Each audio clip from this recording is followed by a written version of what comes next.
Greetings, everyone. It is Monday evening, and welcome to another podcast of an Imperfect Union. I have my good friend and fellow veteran, Mr. Ron Easton, with us tonight. Ron, how are we doing this evening? Man, I'm all good. I'm 5 by 5, brother.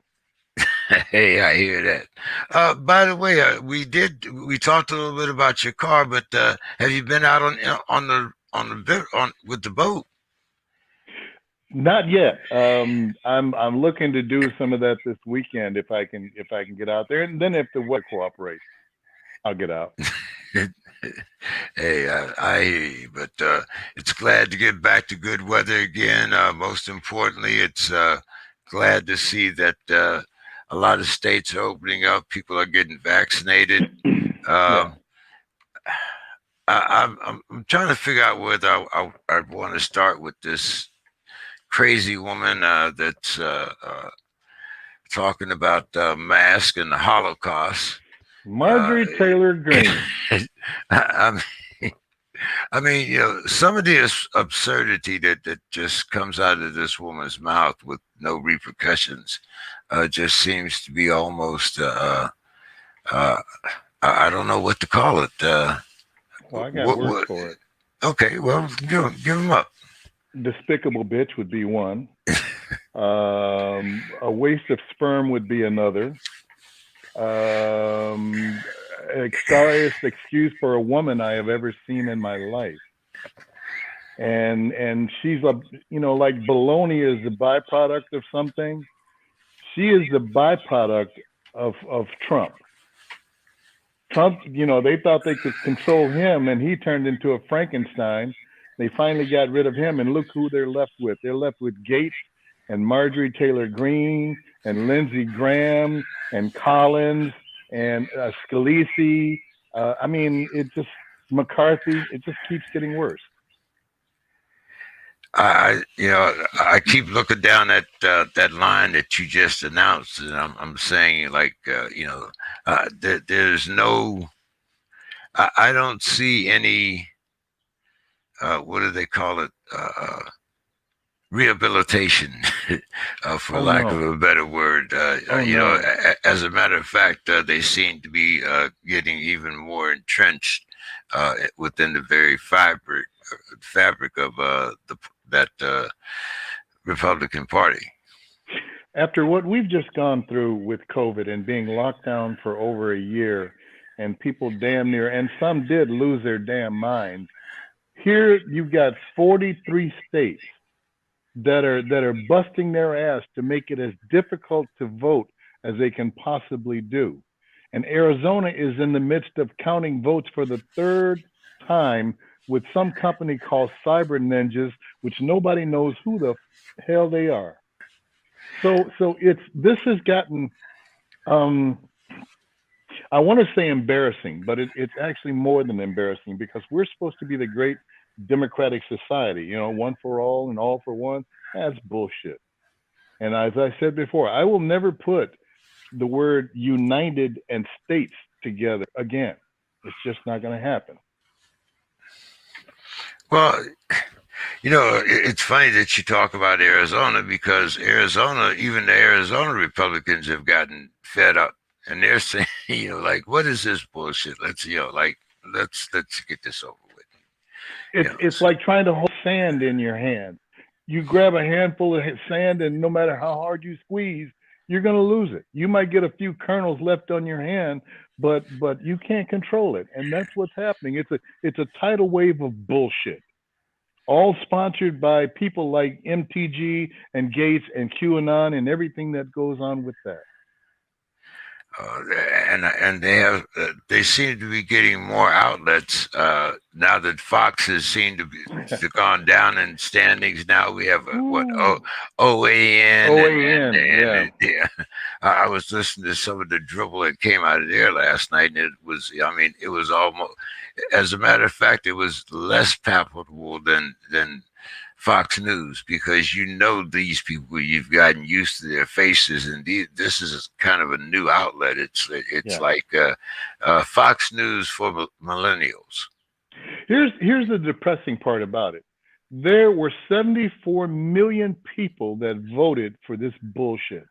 Okay, and these are the people that hide their little clavens, like the USA Patriots for Donald Trump page that I go on all the time, and I poke the bear. That's the reason why I'm in Facebook jail right now, because they think you can sit in your little hole and nobody's going to come in there. I'm coming, and I'm going to call you out on your bullshit. But they condone this craziness. They condone this violence against Asians, against blacks, against, it's like when one of the brothers got shot, and they said, well, he should have complied. That's the first thing that comes out of their mouth. He should have complied. Okay, a little hard to comply when somebody's stoving your head in. So it embarrasses me. It makes me sick to my stomach to think that there's that larger portion of the population that is inherently racist and just out of control. But should have complied. I mean, that's something that we were kind of used to going through some of the boot camps and the different AITs and what that we had to go through. Fort Campbell, Kentucky. You betcha. Fort Campbell, Fort Benning. Don't forget Fort Benning and Phoenix. Oh no. And Phoenix City was a sundown town. I mean, I don't care how at one time Hopkinsville was a sun. But hey, I digress. I'm sorry. Not a problem. But anyway, I mean, that he should have complied. Bullshit. I mean, come on. That's something that anyone over the age of 70 definitely knows about. So I'm not going about that. You continue to have black man after black man after black man die at the hands of law enforcement, but yet and still, because of the fact that it doesn't affect some of these people personally, they want no parts of it. They won't even raise their voice and say this is wrong. They won't go to a peaceful march. They won't call their politicians and say and demand that this bullshit is stopped. They just stay in their homes and keep their heads shoved up their own ass where they're safe. Well, interesting segue there, because do you remember how long the Benghazi investigation took? Yeah, I do. But now we can't get an investigation for what happened in January 6th. It was just a few tourists that got out of hand. It was nothing really like an insurrection. I mean, what about those people what about the policemen that died? What about the Congress people? What about the woman that got shot in the Congress building itself? The bitch should have complied. He should have complied. They were never there. They were just tourists, remember? The event never happened. I am so sick of history being rewritten, and it's the same old version of we're gonna serve you this shit sandwich and tell you that it's steak and you're going to enjoy it. And to think that people are that dim, that dumb, that they can't see with their own eyes what took place. When that guy said that if it wasn't for something, you would have thought that it was a regular tourist day. Right. And I'm going, what tourist comes through the window? What tourist craps in the halls of Congress? What tourist puts his foot up on Nancy Pelosi's desk and gets 7 years for it? With 400 people arrested, those weren't tourists, they were terrorists. That's exactly what they were. They were terrorists. And now you see, these people saying that it never happened. Don't believe your eyes. Right. You have indictments coming down. But as you say, I mean, I was a little disappointed in the 7 years, because I know that had it been someone else, someone of color, the sentence would have been much, much higher. Much tighter. Absolutely. There's two sets of laws in America, just like there's two sets of living standards in America. If you are a person of color, there is another set of laws for you, because the others don't apply. All right. And if they apply in such a harsh way that you really want no parts of it. So it's this thing about equality. No, there is no equality in America. This is a survival country. The strong survives. You better get yours while you can, because if you don't, you're screwed. And that goes for everybody, but especially black folks. If you don't do things to improve your lot in life, like get an education, keep your ass out of trouble, make sure that your credit is straight, and learn how to speak proper English without stumbling and going weebies and days and those, then you're fucked. You're screwed, because people judge you by how you act, speak, or whatever, and you're already judged already just by the color of your skin. So yeah, I'm sick of this separate society stuff. Oh, come on now. Tim Scott just told us that racism doesn't exist in this country. Oh God, oh God, oh God. You know, that's just like the Republican Party. You go to a Republican National Convention, and out of maybe 30,000 people, you might see 4 or 5 black faces that don't want to be black, like Candace Owens and Paris Denard and assholes like that. But And then don't all of a forget, don't sudden, forget, don't forget Donald's black friend over there. oh yeah, the one who died. Oh him, yeah, yeah. Oh yeah, I almost forgot about the other one, Herman Cain, who went to a rally and died for the effort. So, but then you trot Tim Scott's black ass out there, and you can't get a much blacker man than Tim Scott. And he comes out there talking that bullshit that there's no systemic racism, that the no systemic racism in America, when he already has talked about how he was stopped as a black man. Man, get the fuck out of here. And he's the one. The only. You know, I mean, that kind of tells you something there too. I mean, Dog and pony show. but yeah, it's and then Lindsay, and of course, and Mitch come out and say, well, hey, if he says that there's no racism in America, then there is no racism, right? Must not be.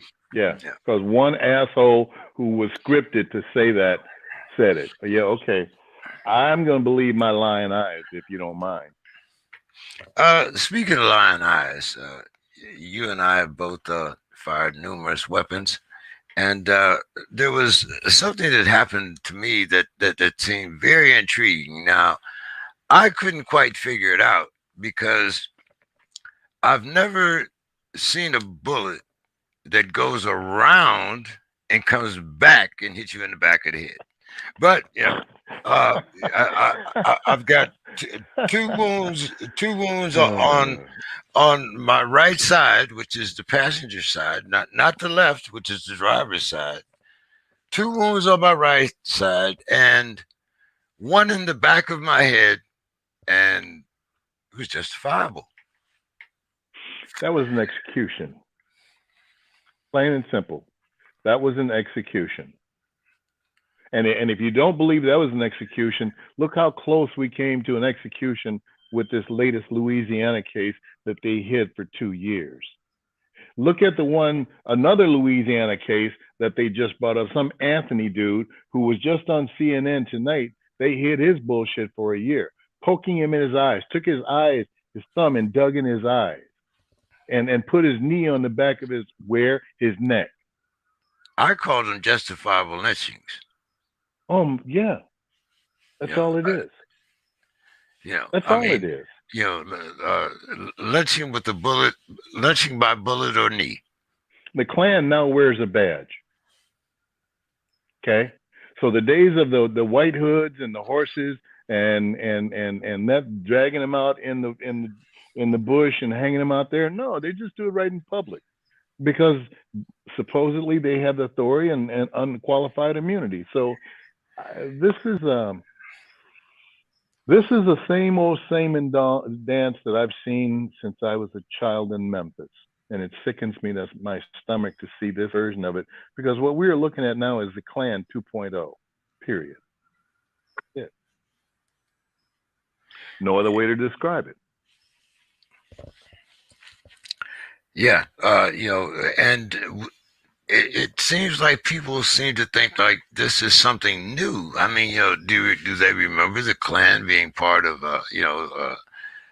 the sheriff's department that put the three civil rights workers in levees? Do they, did they forget about the bombing of the that killed the young girls in Birmingham? That was by a Klansman, sanctioned by the sheriff. I mean, so why are people? The killing of 300 people in I think it was Oklahoma Rosewood. I mean, it goes on, and if you don't believe that it's been going on a long time, haul your ass down to the newest exhibit in Mobile, Alabama, where they have exhibits of, I mean, statues or plaques or whatever hanging for everybody that's been hung.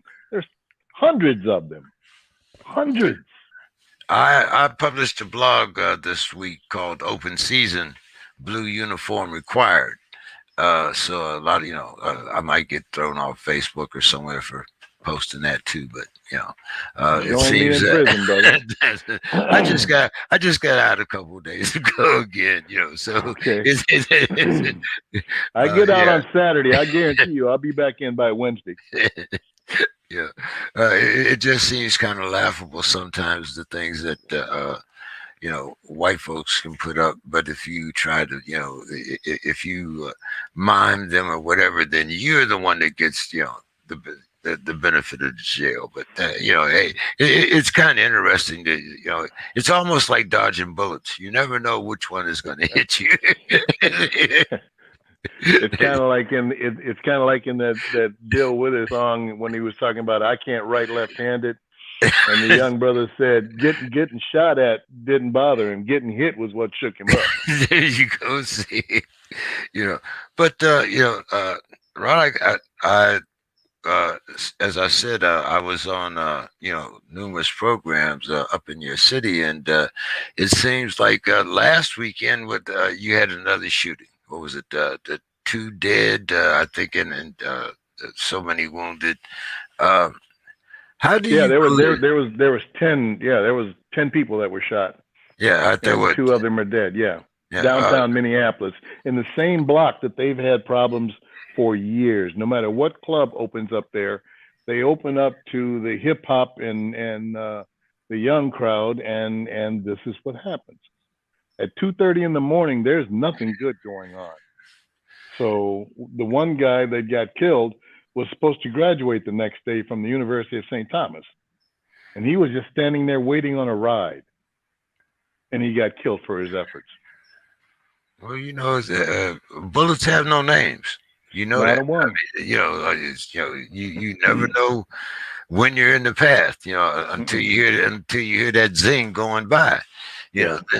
Then But uh, how do you police a city where the city doesn't trust the police? Um, See here, James. Here's the problem. Everybody wants to talk about defunding the police and bringing in mental health counselors and everything else until the bullets start flying, and then all of a sudden, who you call? You call the police. Well, by this time, the police got their ass up on their shoulders because a few assholes have brought undue scrutiny to them and put a bad cast on all of them, and they're being punished for it. So a lot of them don't even want to do the job. Minneapolis has lost over 200 police officers because of the George Floyd killing and everything that went on there. They just said we've had enough, and then the mayor basically throws them under the bus, and the chief of police basically throws them under the bus. But then it's like, who are you going to call when the bullets start flying? And that's the reason why we've had so many people die here, because the police are not reacting as quickly as they should or could, and they figure, why should I? Why should I put my neck on the line for a city that really doesn't give a damn? So we're in a pickle here. I'm not going to bullshit you, and it hasn't even really gotten hot yet. Yeah, It's but I it's mean, when you look at your city and you look at the fact that there have been what 6 policemen that have been convicted of any type of uh, with any type of lengthening sentences. 3 of them have came from the Minneapolis area. Yeah, yeah. But So it's I guess I look at it this way: how many active duty police officers do we have out there? Hundreds of thousands of them. But it's just like that empty wagon that's going to attract the most attention because it makes the most noise. It's just like now, if one black man goes out and commits a crime, well, they're going to look at all black men with that same ugly look because of that what that one black man did. I've known too many honorable officers in Minneapolis and St. Paul, and I'm sorry that they have to bear the brunt of what some fool has done. But then maybe you'll get to the point where you start, when you see it, you'll start speaking up yourself. uh, is is there well because this was an interesting question that Don and Anthony brought up when I was on the show with them when they were talking about the black officer that was involved, Officer King. Do you think that he should possibly? Well, let's see. I think the way they put it, should he be used as a positive image by the black community in the sense that of his limited participation in the George Floyd incident, or should he be prosecuted to the fullest extent of the law? He should be prosecuted.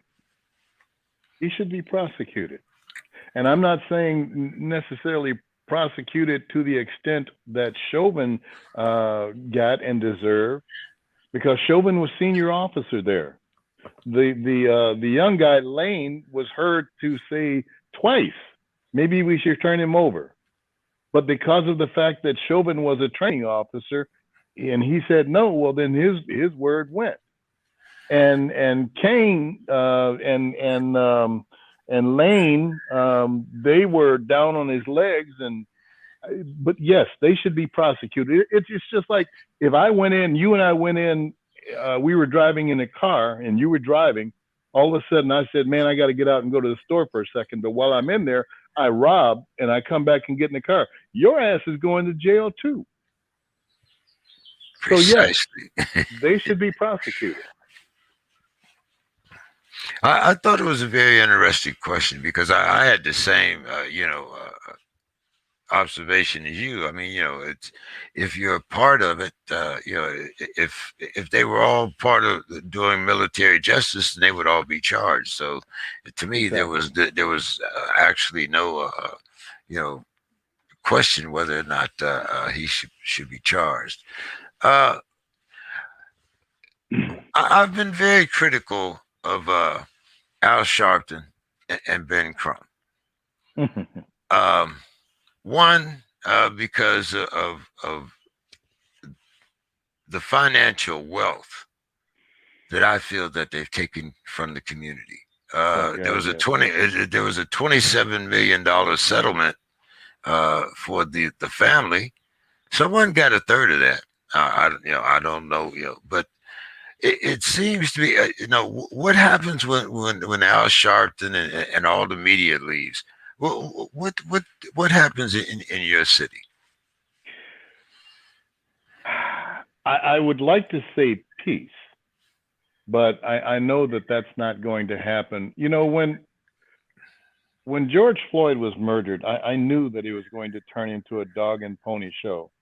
And all of a sudden, they bring in Al Sharpton, who looks like a big bobblehead doll, and Jesse Jackson, who looks like a stroke victim.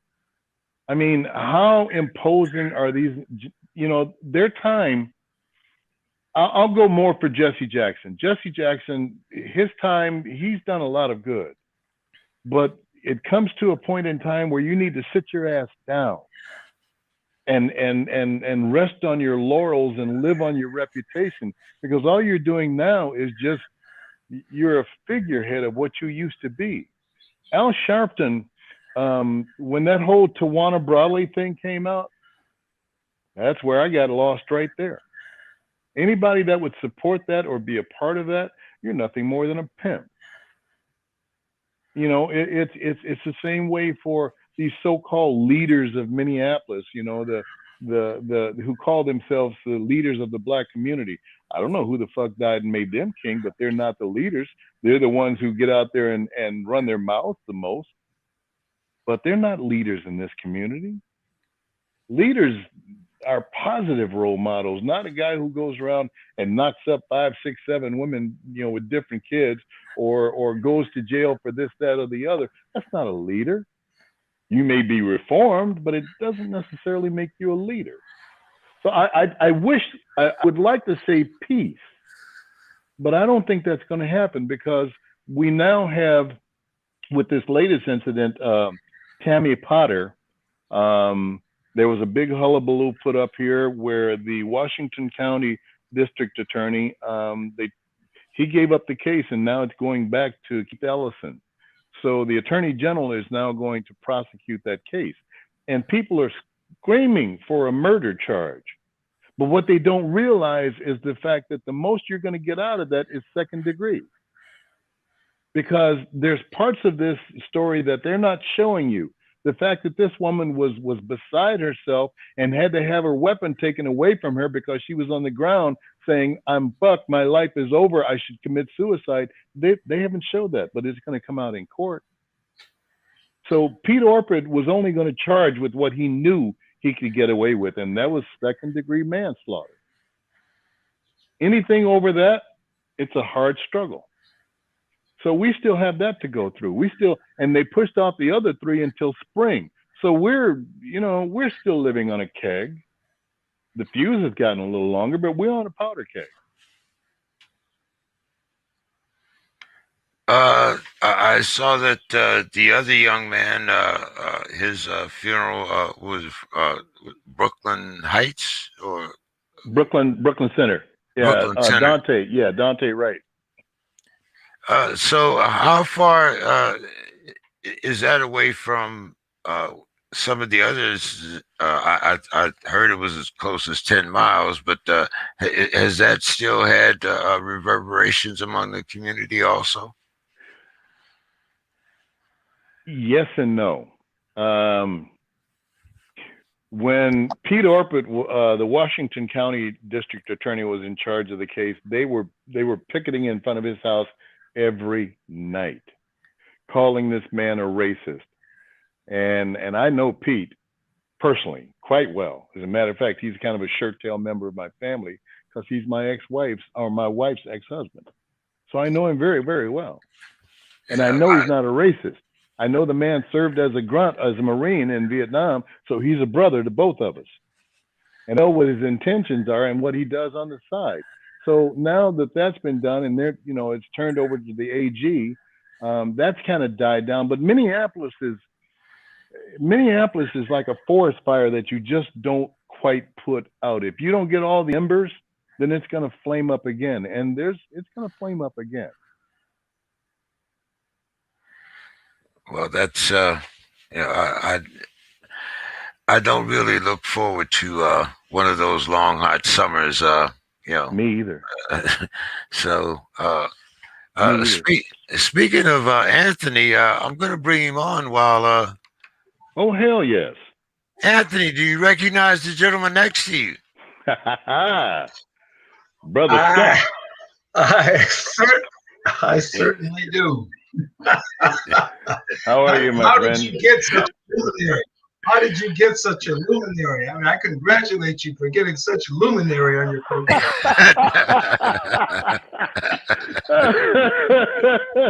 You know what, man? I would say my hat's off to you, but it's already off. So how are you, my friend? I'm hanging in there. Ron.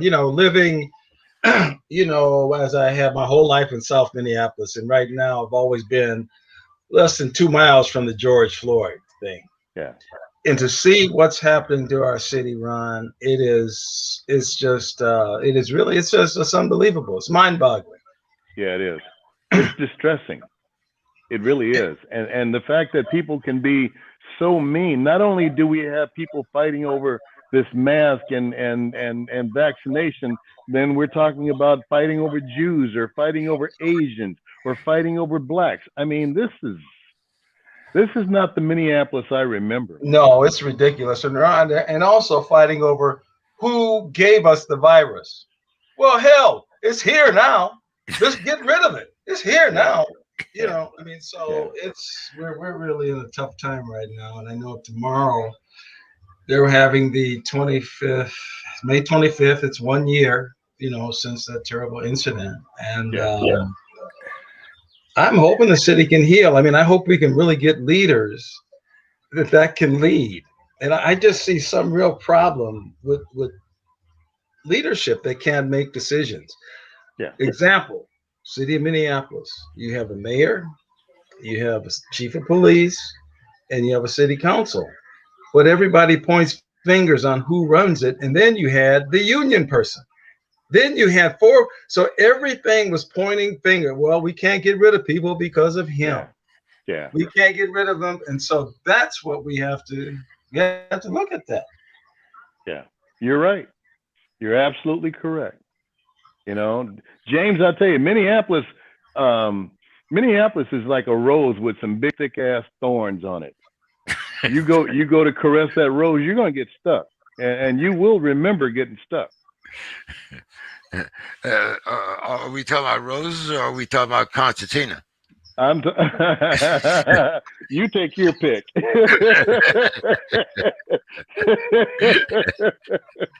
Oh man, but Mr. Scott, I also hear that you are one of Minneapolis's accomplished musicians. Oh hell yes. Oh, I get a chance. I get a chance to get out every now and then. And, brother wears a cape on stage.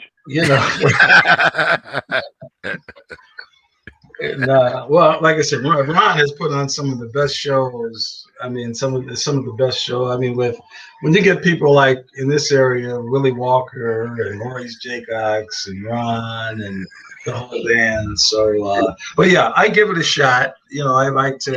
I like to unwind and play whenever it's possible. Things have been slow right now with the pandemic, and hopefully this summer things will kind of break open a little bit more. But I would imagine it's a nice escape when you want to get a little relief from just everyday stress and strain to go back. Really is. It really is. And I happened to do something last Saturday, and it was a place called in Minnesota. Ron would know this. There's a place East Bethel. And it's out there, and I had played in that area before, and I knew in a summer day like that, what you're going to see is bikes. Okay, what you're going to see. And so I said to these guys, I said, is this really, some of the things we do? I mean, I had played out there, that area before. I did a lot of blues and, different kinds of music. But what really got me about that, it was pretty much an all-white crowd out there. Like biker type people, and they live on the outskirts of the Twin Cities, and they feel basically they can do pretty much what they want because nobody bothers them, and they don't, for the most part, bother anybody else. So they kind of live in a different world than we do. But what really struck me when I was setting up, the DJ was playing, the kind of music that they liked, and it wasn't the kind of music we played. So I was kind of like, oh boy. But then the DJ said, I saw a program on CNN about a man named Marvin Gaye. I never heard of him before. And then I heard the song, What's Going On? And I said, this is an awesome song. But he played it. Then he played the song as he said it. And that really pointed out to me the divide that some were younger people. I mean, I guess we can't say, Ron, that we know it all. We can't, James, we can't say that. But that really struck me. That he was introducing that song And it's so poignant about that particular song. It's as relevant today as when he wrote it. Yes, sir. Yeah, yeah. Hey, anybody remember Black Poets? Free your ass and your mind will follow. Amen. Yeah, so, Amen. you know, music used to be the thing that kinds of unites us. Now, even our music tends to be divided. You have these rage rockers and the different white supremacist stations and outlets for music nowadays. Even our music, as you say, has divided us. Uh, Ron, you want to give us your final thoughts? You want to stick around with Mr. Scott or what? Man, I'll hang. This is the first time I've seen Anthony Scott in I don't know how long. With COVID and everything. But if all of a sudden I'm not here, let me ask Anthony, how's George? Yeah, and I always get that from everyone that knows him. He's doing for James. You didn't know my brother was Yeah. really good musician. My younger brother in the Twin Cities, and he had a stroke, and so he has not been able to play or work. But he's doing a little bit better. I mean, he recognizes. I mean, he's not speaking yet, but he sees me, and he'll. And I know one day I was over there, and he liked this Stella Artois beer. And Yeah. so we were sitting and talking, and I went and grabbed one and, came, sat down, and he wrote on the paper, "No free beer here." And so that let me know. Well, man, when you see him, give that brother a hearty hug from me, would you please? He's trying. We're trying. I will. Please do. Gentlemen, Anthony, I know you said that you have been involved with the children's abuse program, but I think this may be a little parallel to some of the things that are going on, especially when you were talking about music. I've heard a lot of criticism about this critical race theory being taught in schools. But my kind of point on this thing is, if it's true, then why are you protesting? I mean, it would be different if it was if we were teaching a lie, But this is truth. It's not really theory. Uh, the thought that that kids or people are not able to separate or be intelligent enough to incorporate it, to me seems a little ludicrous. You want to start on that, Anthony? What do you think about critical race theory in school? Well, I mean, I think that those acronyms, they come and go. Those things, they come and go all the time. And the real deal is, with these schools, and we see it with the shootings, we see these out of control youth. We see that they grow up in a home life where there isn't a school they can walk to. School isn't made a priority for the community. I mean, us growing up, I can remember if I said, it's time to go to school, I tell my mom I ain't getting up. Next thing I'm seeing stars, okay, and my ass is out the door. And so this was done on an individual basis. It wasn't expected for the schools or police. We said, you're going to go there, the schools, you're going to get what you can out of that and be as good or better than anybody in your class and move on. And so I don't know about that theory. I really don't know. I think our schools have taken practicality out of learning. I think they have to know what it means to be. I mean, they had civics, they had family type things. So, what does it mean to have a Well, kids come out and they have totally different mindsets of the world that they live in. And I don't know that these theories, as you mentioned, James, I don't know that. I don't know that that's the answer, because it's going to be something now we have to try this. Well, how long does it take you to try it and evaluate it? So I don't know. What's your thought on that, Ron?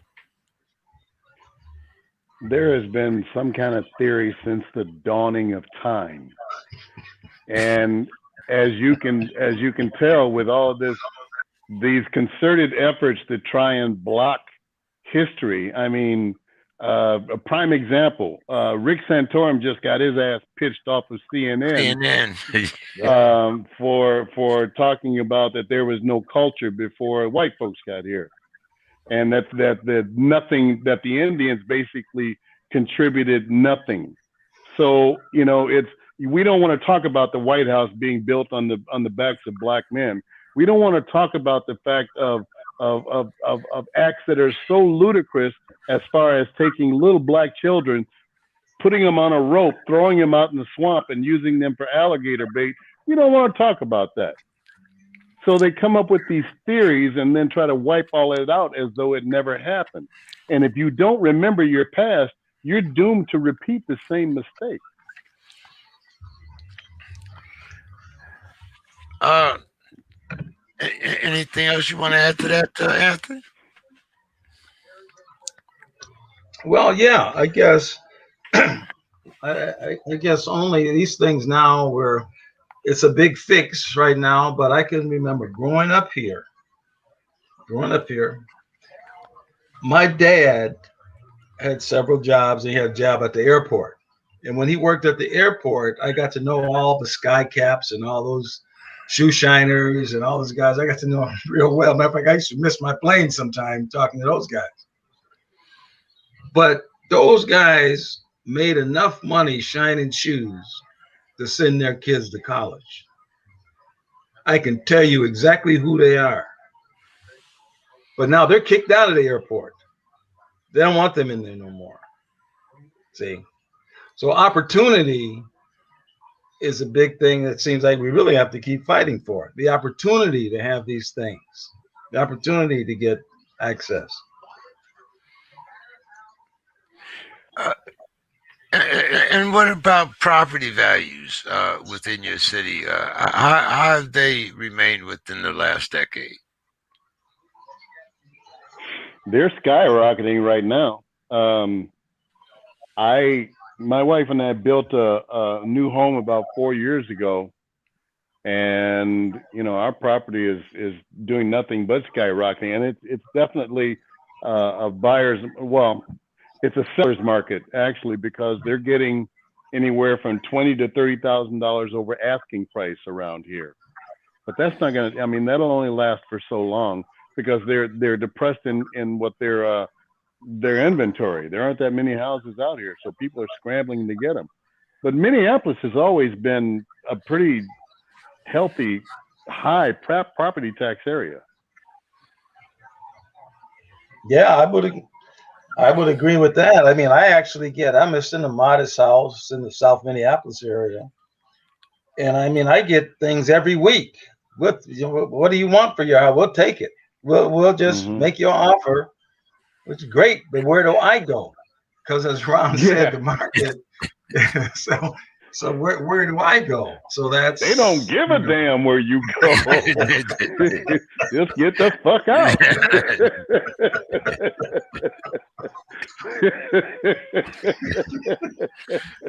and that's so true. So I mean, yeah. So that's the way that this kind of market is. And I wonder, though, the rental market is tough too. I mean, it looks like rents are higher now. Yeah, they are. Pandemic, job market. I don't know how the Dow keeps doing so well, and I see people, gas is going up. I don't know how fast all these jobs are coming back. So in Minneapolis, something I have never seen, Ron, in the last year or so is as many homeless people as I've seen. I've never seen as many homeless people the last 2-3 years. in Minneapolis, St. Paul?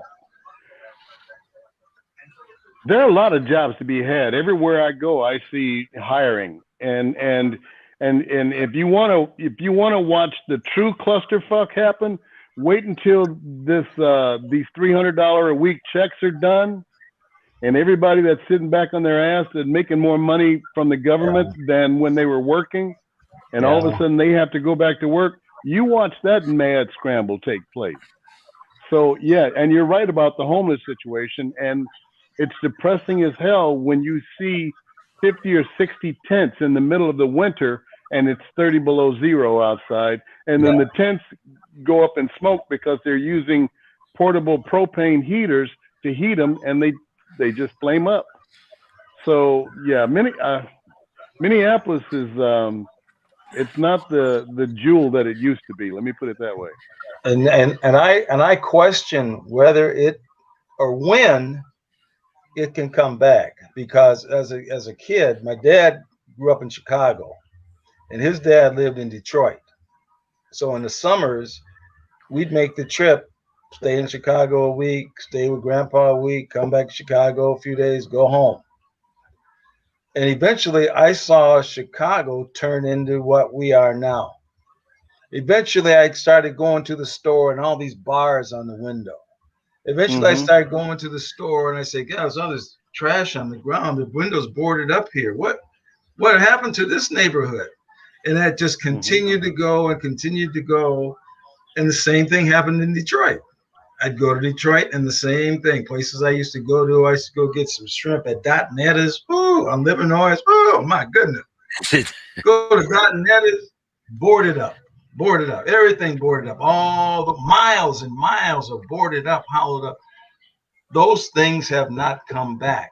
And that's when I worry about Minneapolis, St. Paul. It's does it, what would it take to make it come back? I don't know if these cities, when I look at the inner cities, I mean, I guess I can go on. The Clevelands, Detroits, the St. Louis's.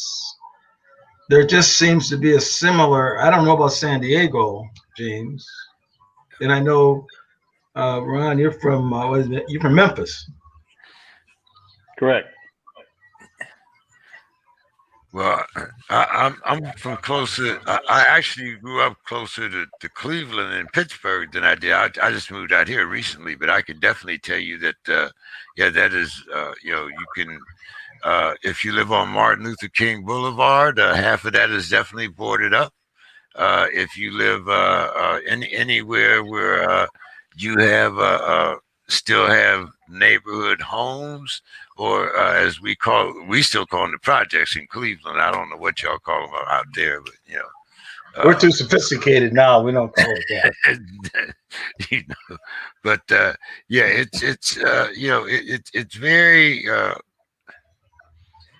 kind of disappointing to watch how the black neighborhoods are blighted and then never recover, especially the small businesses. Like you said, you can go to some of the old cities and the old places, and you look around, and you say, "Oh man, our so and so used to live there, or that used to be this little neighborhood barbecue place, or whatever," and those places are gone to never come back. And how do we?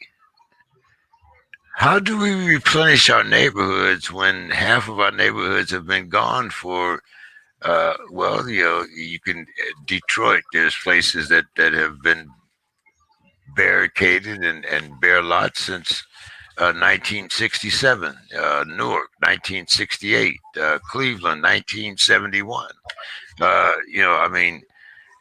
It's not that these are recent events.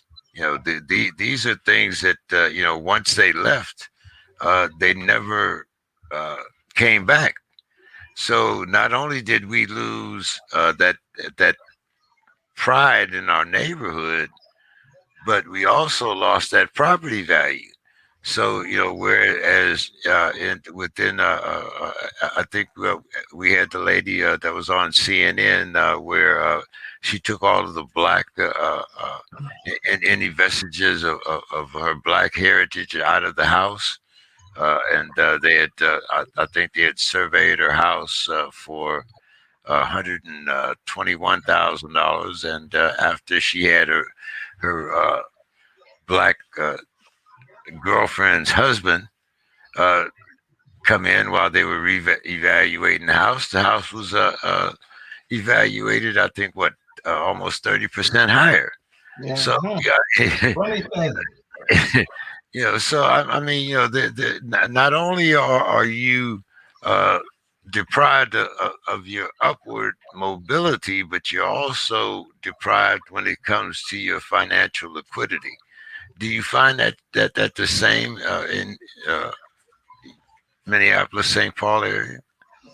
I, I do, but I think it always comes back to I just, my parents came up here from Chicago through Birmingham and Mississippi, really had nothing. And they came up here to figure out what was going on here.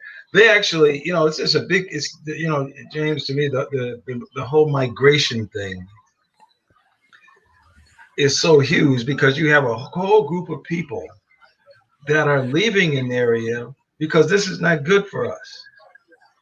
What they're doing, this is not good for our future. It's not going to be good for our kids. So we're going to go somewhere. We're going to head up north. We think that's a place. And so at that point, you have industrial revolution and things type of changing where the auto industry was coming into play and there were jobs and they needed people. But you And so also had family camaraderie and like if your family moved up here and there were jobs available, they sent for their brother, they sent for their cousin. and when they moved up here, they stayed with you. They moved up here, they stayed with you till they could get Right. their place. Right. Nowadays, we can't stay next door to each other. I mean, look at what has happened during this pandemic. We found problems just trying to live with each other for this last year. You know, and when you look back at our history, we are people that kind of um, we thrive on camaraderie and warmth. I think that's why we have such a big disconnect now because those innate qualities have been taken away. We've taught the survival of the fittest. You're judged by how much you can obtain. Rather than as Martin Luther King says, the content of your character.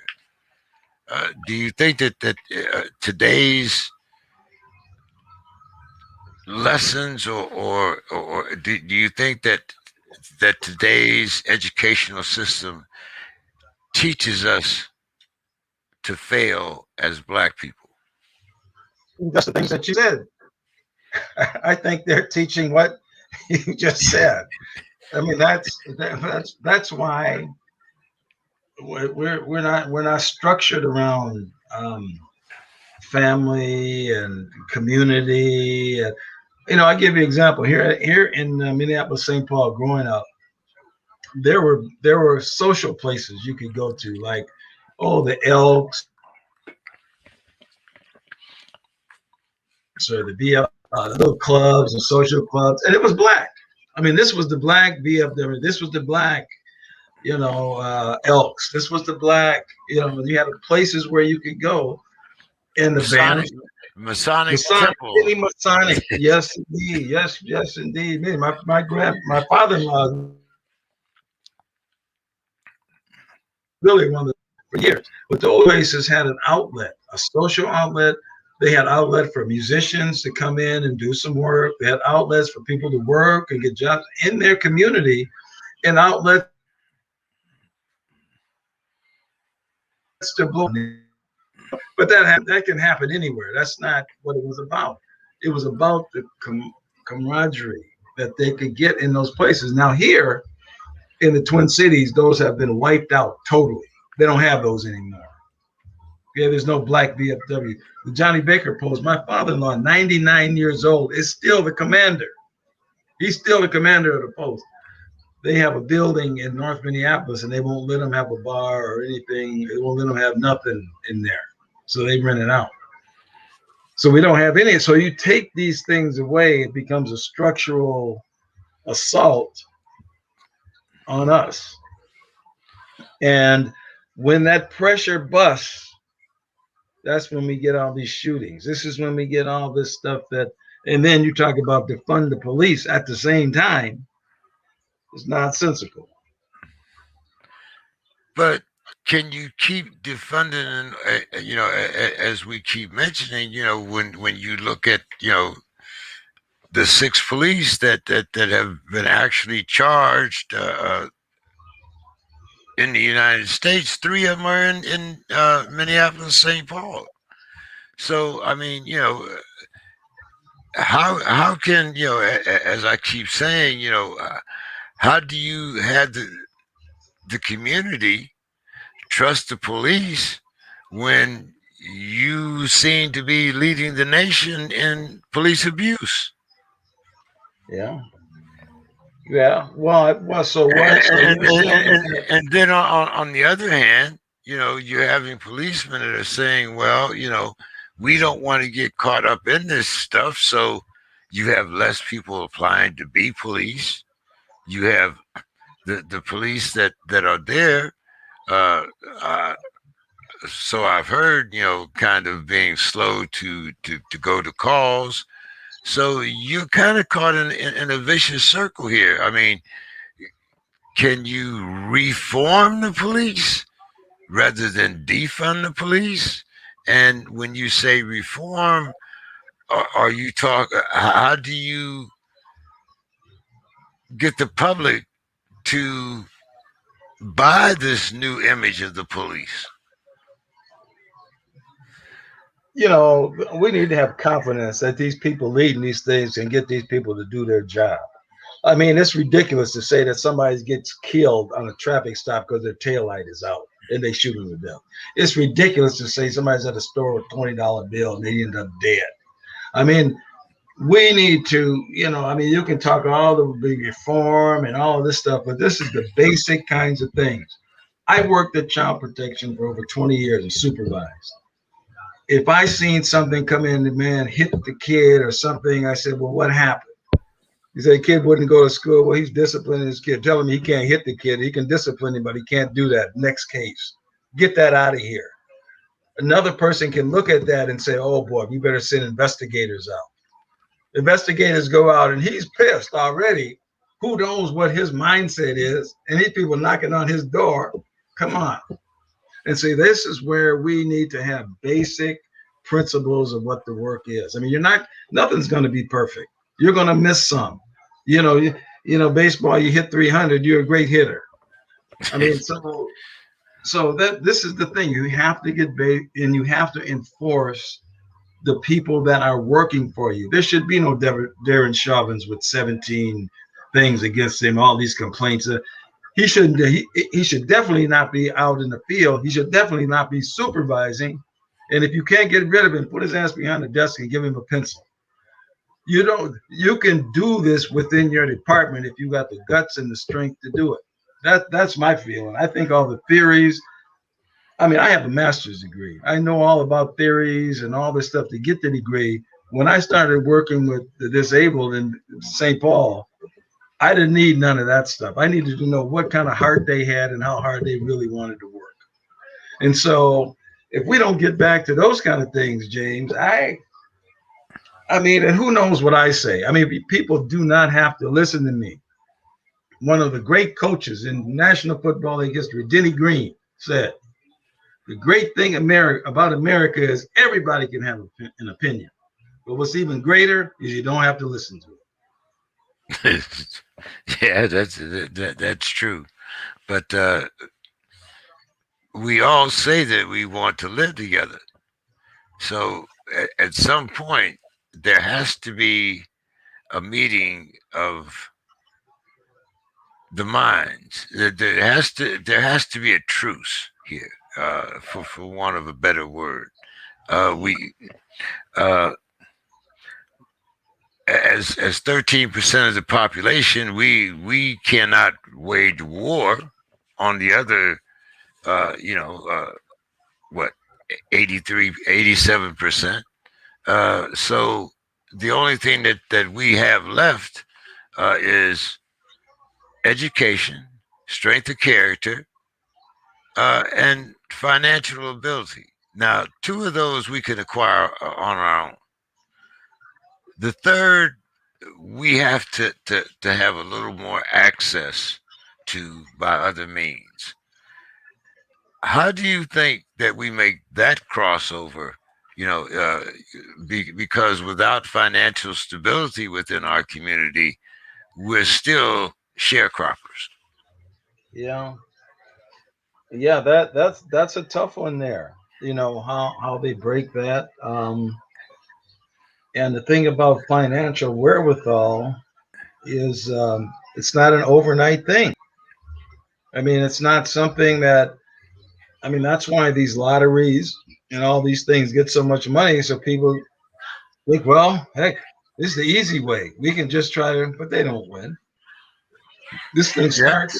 It starts at the beginning. It starts at the beginning. I mean, whatever it is you do when you become an adult begins to shape your life. And if that means go to work, that means go to school, that means go to the service. If that, but it should mean something. Once you get to that point where you become what my grandma say, you're grown now, huh? You have to make some decision about what you want to do. And that's I don't know what direction youth are getting. I have concerns about that today. I think that, but I think that they really have to be able to have some type of discipline that says, at some point, maybe I live with my parents now or whatever. I'm gonna have to take care of myself, and it's got to be some kind of a process. I mean, I'm fortunate that I had a lot of people around me, my brothers and sisters. We had a lot of people around us. There's a whole group of them that come up from Alabama, and they all of us have been able to take care of ourselves, basically. Um, so I guess I always get back to that missing point of self determination, self discipline. That, as we were saying about finance, though, it's over time. It's not a quick, you have to really. No, of course. I mean, you have to build up equity in your house. I mean, there's anytime you talk about It's a big finance, one. you That's a you big you, one. you you're talking about uh, the establishment. But the one thing that you keep mentioning is your family, and we don't have whole families anymore. Not using that as the catch-all excuse, Sure. but we have lost uh, that family grouping. I remember, when I was young, my great grandmother, my grandfather all lived in the same house. Yeah. Uh, then, around the corner, my grandfather's brother and his family lived. I went around the corner and played with my cousins every day, and we went back and forth to school. As a matter of fact, you talked about. I think you were talking about you and your brothers played baseball every day. Well, we had little, football games and playing out in the street, telephone pole to telephone pole. When the street lights came on, you brought your blue ass in the house, and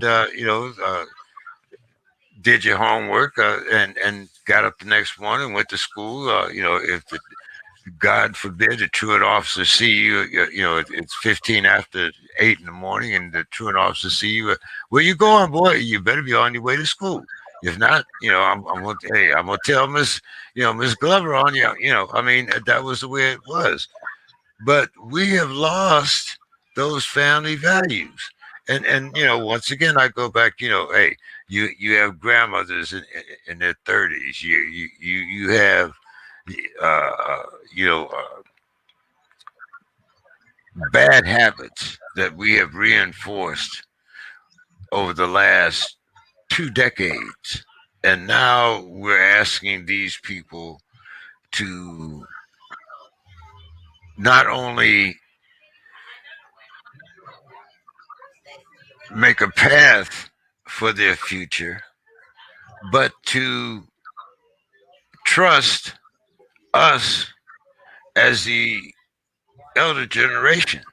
Well, back in our day, it might have been an uncle, but he was in his 40s or, getting up there in age. You didn't, you know, the average grandmother, I believe, in our age was probably in her 50s. And that was a young grandmother.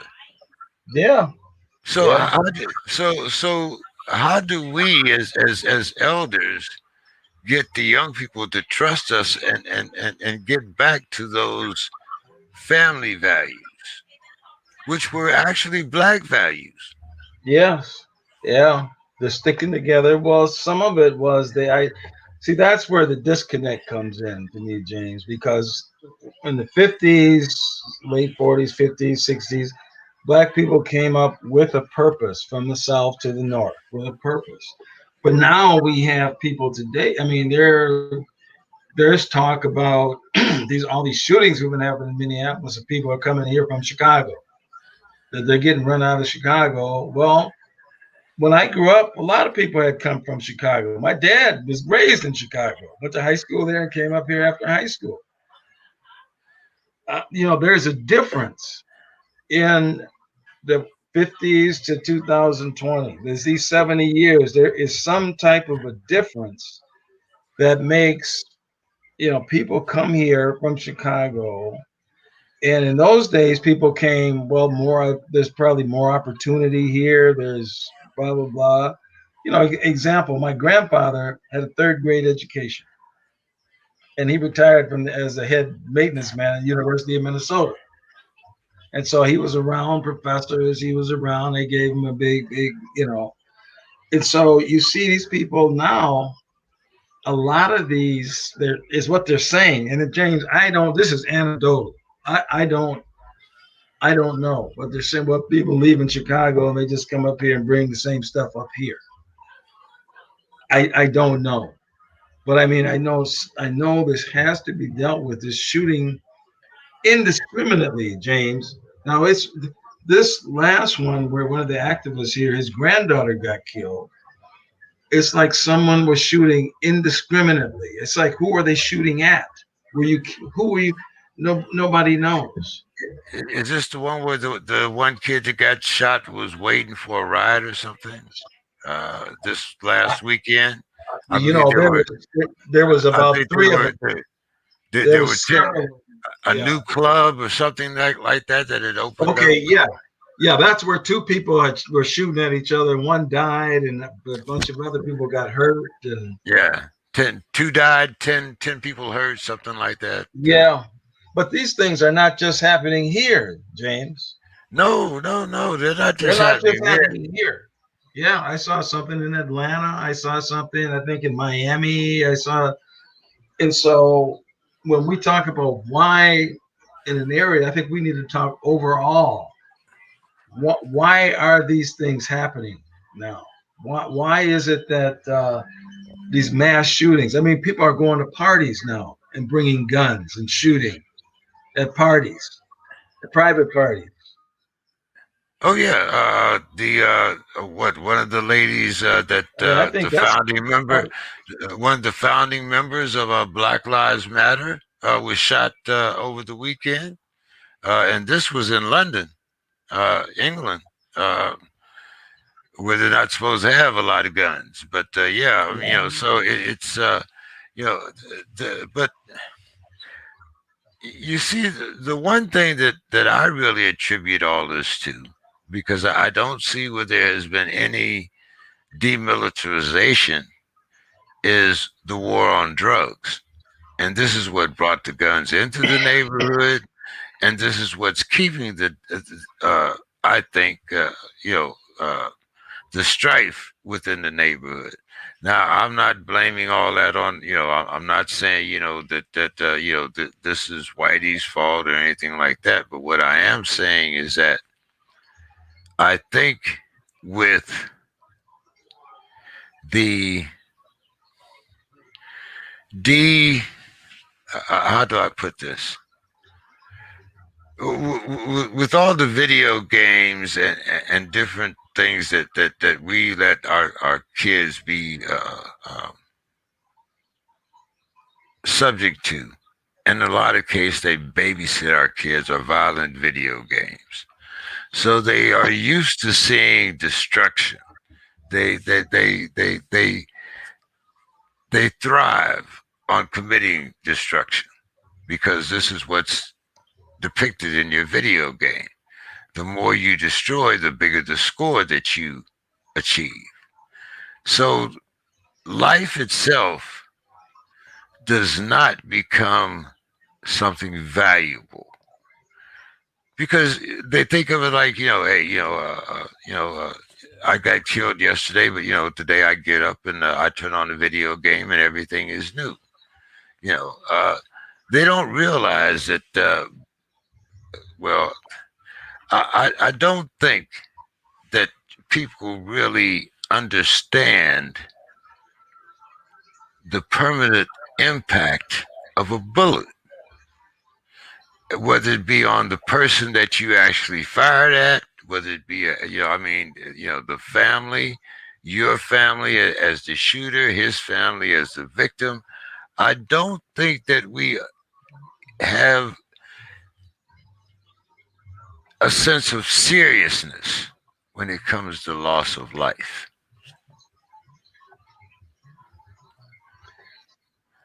I agree. I agree. And I think that this is constantly reinforced by television program, busy video games and television programs. I mean, they run these police shows 24/7. They run these things 24/7. People get shot. They get, just a little thing in the shoulder. It's just blah, blah, blah. I mean, it's the violence part. I really think there's just a huge disconnect, as you're saying, between the reality.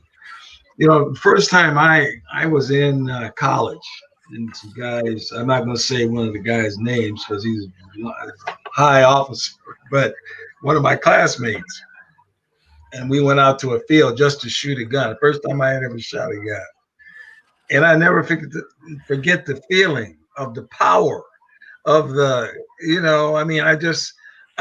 had as a kid cap guns. Me and my brother, we had little caps, and then they had little things that would escalate to a little bit more than a cap.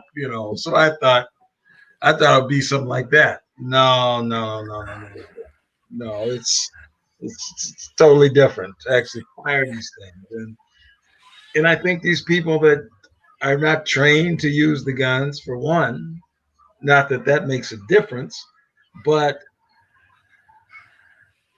I just think they're too easily to access. I think the whole gun thing with what we're experiencing in these cities now, and what are the police, when you really stop and think, police are called to a gun battle, East 32nd Street. Okay. Who's the good guy? Who's the bad guy? Okay. First thing they're thinking is, I don't want to get shot. What do we do? See, this is how out of hand it is, and this is how some of those things, James. I don't have an answer for. I mean, this gun violence thing and this use of guns indiscriminately and firing these things, like you say, with no knowledge of what the damage is. If where does this thing go? What does it hit? Who could it hit? and no thought of that. It should be something in the mind that says, firing this thing has got to be a last something. But there's no filters. There's no filters.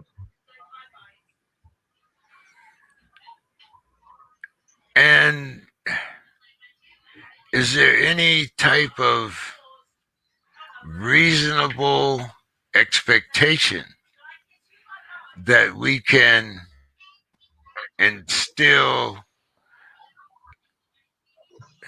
to the youth, or at least try?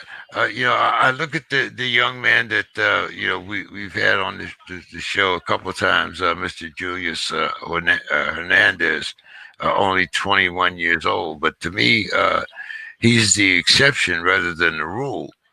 How do we reach those young people between the ages of 21 and 35?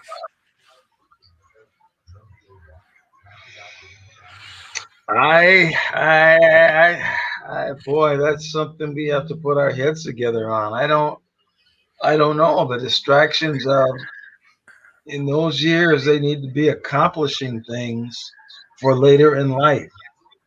And I just see a bunch of stagnated people from whatever reason, the school systems or it's more difficult for one thing now to go to college than when I grew up. I mean, I barely graduated from high school.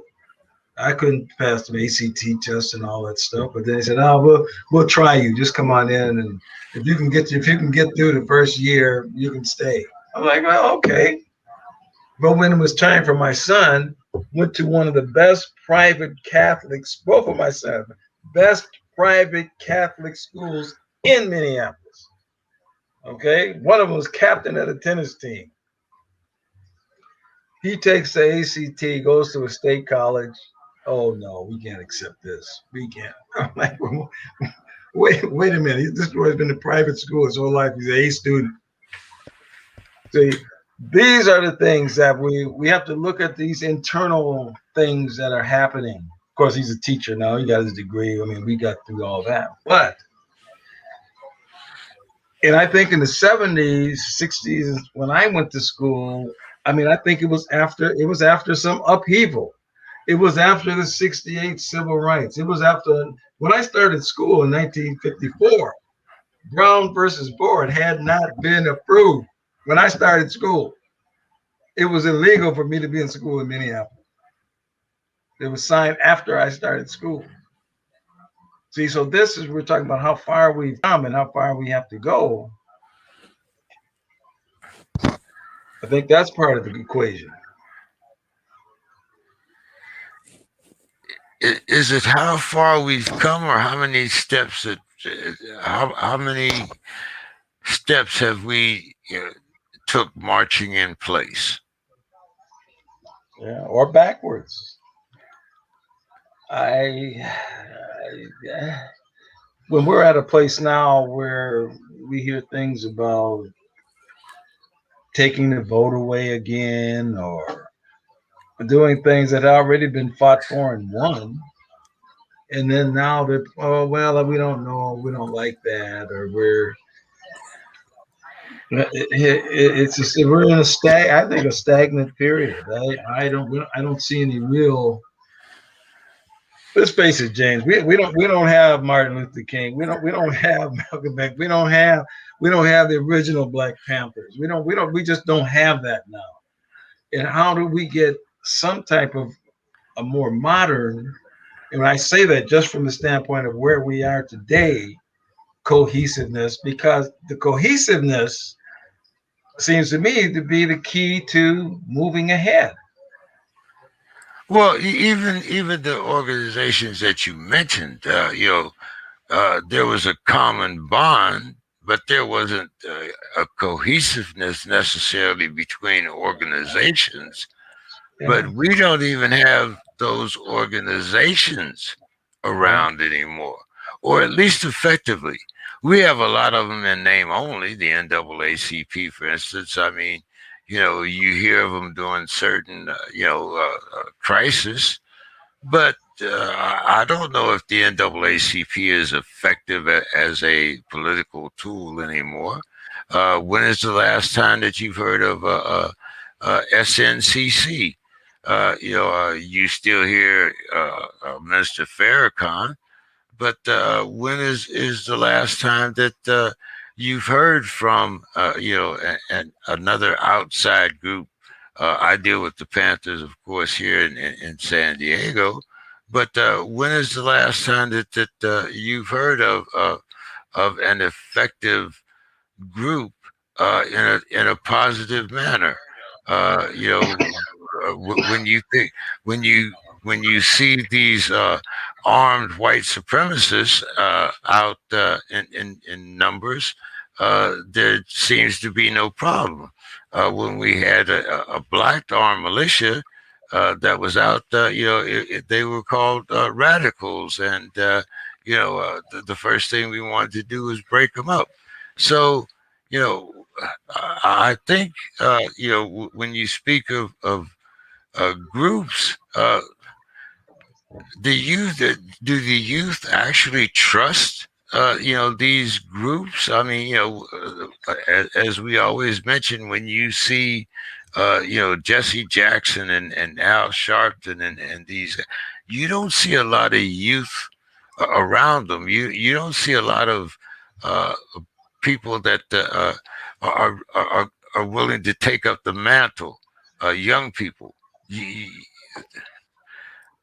and I think, I mean, what do you do when there is no cohesiveness or trust in between these groups anymore?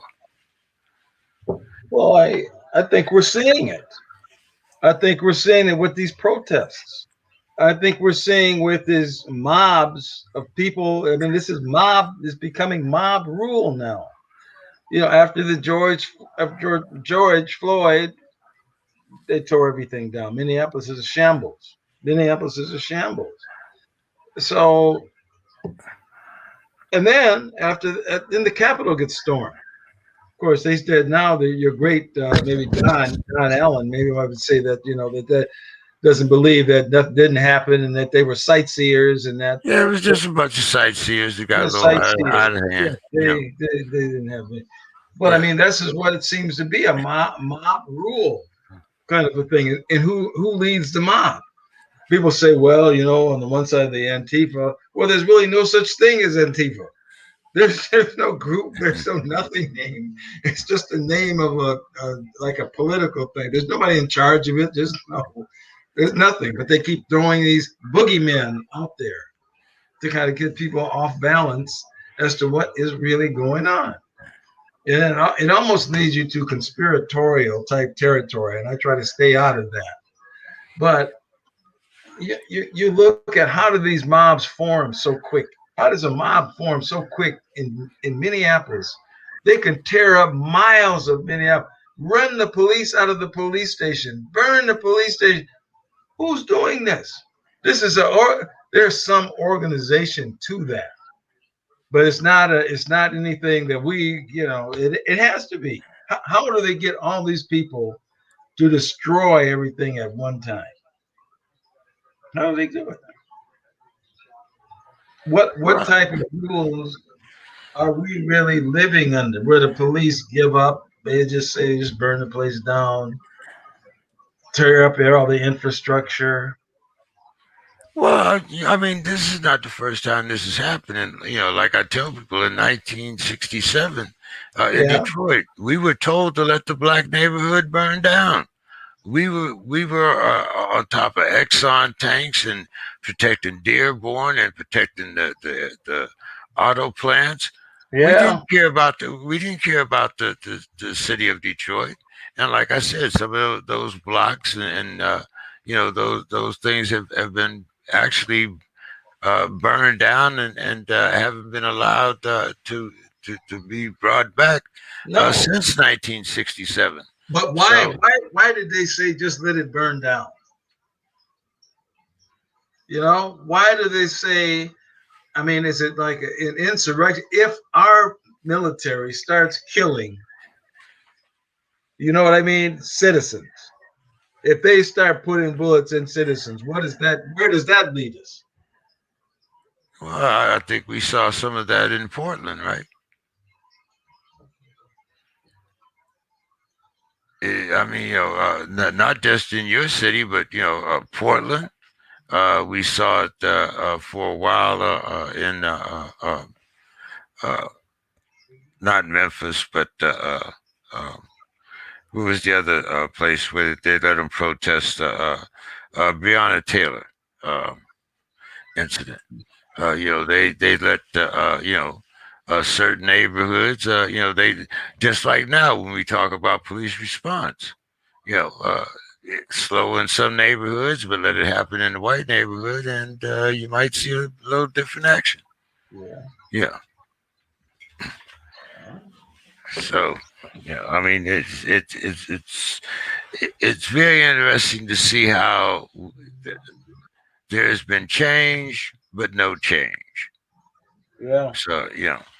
like I said, It's what do they say, James? Like rearranging the chairs on the Titanic, something like there that.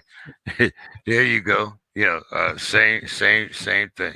But I want to thank you for coming on and talking about things. I'm glad that you and Ron were able to reunite there on a minute. Ron and I think we have a little thing about who gets kicked on and off Facebook the most. And we talk a lot of trash Vietnam veterans. So Oh yeah. Oh yeah. I'm sure if you've known Ron for any time, I've only known him for a short time, so I know that I know Ron. Ron He, is a he's very something. colorful personality. He's something. Speaks his mind. Yes, he is. Yes, he is. Great guy. Great guy. As long as you stay on his good side, I wouldn't want to be on his bad side. Yeah. I would hope that he never goes to a restaurant somewhere and runs into Donald Trump. That's all I have to say. Yeah. There's a lot of places that and he's actually talking about going down to D.C. I think back down to the Vietnam Wall. He Uh, said in a couple months. So I might. I'm going down, but it won't be around there.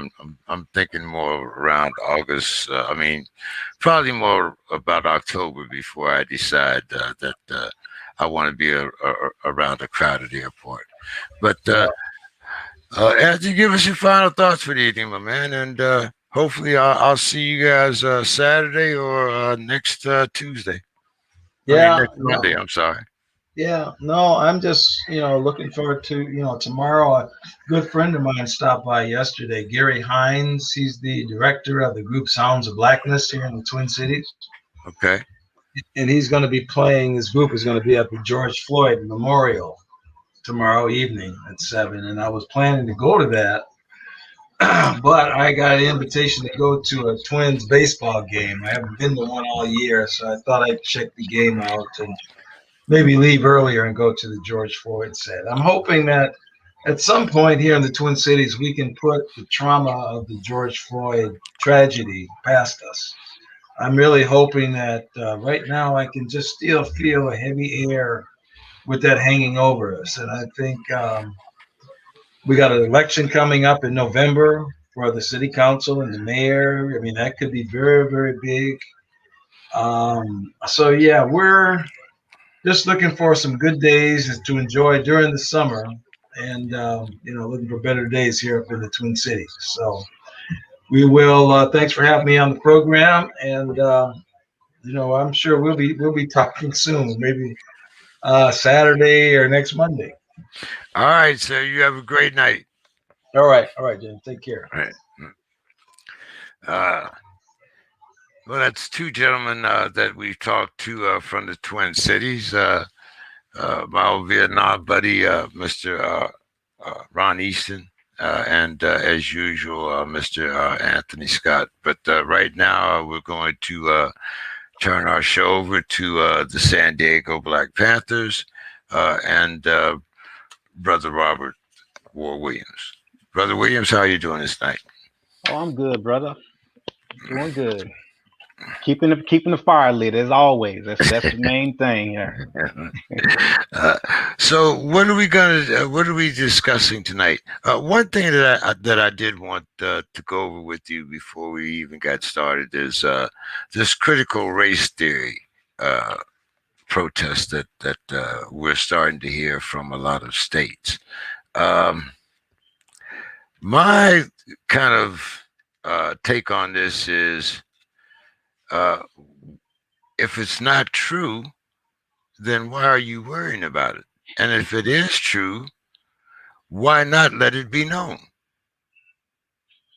Well, and as far as tonight goes, I was hoping you just kind of had some questions for me to throw out there, and I like to. I'm glad you Okay. started with that, and I'm gonna start off in dealing with that one right there. I want to use the word unapologetic, and I'm gonna let that be the theme for that. And the reason why I say that is what I see going on with that is obviously the watering down of the magnitude of just how bad things have been over how bad and the atrocities that we went through as a people. Because what I think goes on with that is the intent to not focus or get the us to focus so much on how things were, and in order to not be able to necessarily draw all of the dots and connect all of the pieces to identify the level of which systemic and systematic racism has played so much of the day in and day out life of how the United States, European nations, and so on and so forth have benefited and maintained their level of outlook on life, as well as how this applies to the community, the circulation of dollars, so on and so forth, to us. Because I think it even all boils back down to is if the shoe was on the other foot, how will we respond? And I think the thing about that is looking at it from their eyes, they don't see why we wouldn't respond any different than they operated. So I think the dynamic is if we can control the level of exposure, the level of recognition of the atrocities, and somehow a way start controlling the narrative and start controlling the direction, and take it more so away from that, then you lessen the potential for us to even operate or think on the level of full scale revolution. And I think a lot of this has to do with that. But to me, it even goes deeper into dealing with the fact that I would even look at the concept of Black identity extremism as being a title in itself. How is it that being Black can even be extreme when you don't ever hear them use the word white identity extremism? They won't say white identity extremism. You don't ever hear it coined that way. So why is it that when we talk about Black people and our identification to our culture, that in itself can be considered an extremism? And so I think the more we learn about ourselves, the greater the threat we become to the position of the economic cycle in which this country operates. And by us working toward self empowerment and self determination, it counters that.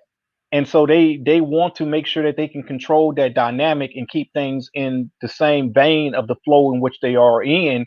And that to me is keeping us on the aspect and page of identifying things as civil rights versus humanitarian rights. That's how I feel about that. Okay. Uh, I'm probably going to come back to that in a minute, but last week we had you and the young lady, and we talked about police reform, and you were adamant about uh, police not need police reform, the topic of police reform. But immediately after the show, the next day we see two policemen in Louisiana abuse two brothers, one 2 years ago, and they said that he was actually hurt in a car crash instead of after we see policemen kneeling on his neck, and then we see Andrew Brown Jr. That gets shot in the back of the head Yeah. and called it justifiable. So, are you still willing to take that stance that you took last week? Well, let me break that down. What I was identifying with last week had more so to do with when I say I don't believe in defunding the police. I believe in a demilitarization of the police. Because to me, when I think about militarization of the police, it gets into the mindset of how the police equip and approach everything from the stance of me against the community. From a military standpoint, when a police goes into a situation thinking of it as a hostile environment, then that is militarization. It's not just I'm not talking about just equipping them with military weaponry, it's the mentality. So in other words, to protect and serve really means to go into hostile territory, which would be our quote unquote communities, and eradicate and eliminate the threats. That is militarization.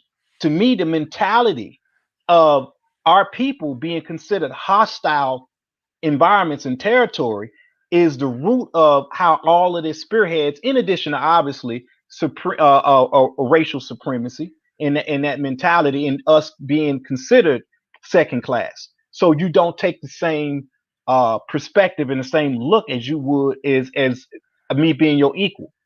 But I think that also goes along with power, respecting power. But when you demilitarize the mentality and the mindset of the police department, then it opens up the door for proper negotiation when you go into a situation where there may be some hostility taking place versus approaching it from a military standpoint. And the mentality at that point is to eradicate the situation, to do a sweep and clean up. And so that's kind of the way I'm addressing that. And so by saying I don't believe in the defunding aspect, I'm talking about the fact that you would literally just basically say we want to do away with the police departments and put it into the hands of the community. And I say that with the same knowledge that I talk about when I say how our people are not ready for individualized reparations in terms of how we would take the money and give it right back to them. So it has to do with the fact that there has to be preparation and steps. Am I saying we shouldn't take them steps? No, I think we should take those steps. But to jump to the end game before you even get started, I think I think we're overshooting the situation when we do that. And so that's why I would say at this phase of the game, it wouldn't make sense to approach it talking about completely defunding the police, but you want to take the step of demilitarizing the police, and we can work our way from there. But when you're talking about situations that don't even get to the community, you're talking about traffic stops, wherever they may be, with inside the community, on the highway, where we are treated as, uh, how should I put it, aggressive Hmm. individuals by nature, Right. rather than by the circumstances under which that stop or that interaction may have occurred. How do you reform the police without getting rid of the foundation that is there? Because you can't start new if you have the same old foundation. I mean, it's kind of like you have an apple tree, and all of a sudden now you expect it to be a cherry tree. Let me give you a good analogy on that. And I want to use this analogy because unfortunately we're not in a position to where we can be able to completely put one thing in a bubble and jump straight to the next thing. So Again, let me go back to the concept of when I say militarization. When an officer works his beat, that beat, when they clock in, that beat is them being seeing themselves now in a hostile environment. They're now in the war zone. So every stop, every incident, every person that they look at as they're driving is a hostile or an invader. That's what I mean when I say the militarization and the mindset is that it's me or the blue against everybody else. And I think that's the way they go into situations is everything that they engage into, for the most part, they view as a hostile environment and as a threat. And by starting off with just clocking in everything as you behind the wheel or whatever, everything that you encounter or see as a hostile situation, and then you look for certain clues or certain things that allow you to engage that hostile. And that's when we talk about the traffic stop. That's when we talk about the driving while black, so on and so forth. The point is they're going into it looking upon them as being a hostile. And the parable I want to use on that is the same thing as you would deal with, like for instance, in your generation with the Vietnam War, when they go throughout a village and you see a child carrying a bag or and not you don't know what's in that bag, that child is considered a hostile because that may be a bomb. But you went into the situation already considering that child to be a hostile. And so that's no different to me than how a cop sees a kid playing in their front yard, potentially as a hostile. And so when they engage with their hand next to their clip because they already in that mentality of a hostile. And I think that's how they view us. And a lot of that does go back to the foundation. I agree completely with you on that. And saying how they are taught, as well as even before you go into the police department, what attracts the type of people typically that join the police department. A lot of times it's folks that were bullied upon.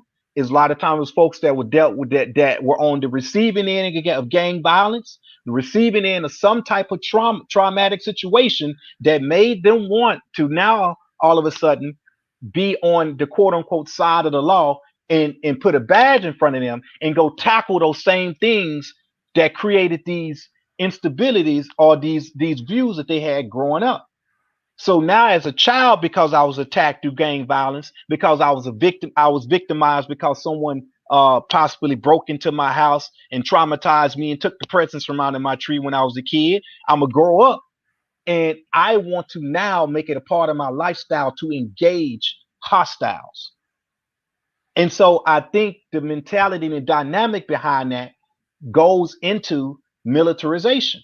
And mind you, even dealing with warfare and dealing with the military mindset, a lot from when we talk about the combative forces, a lot of people that are in the combat operations, when they want to go into the civilian sector, where do they go?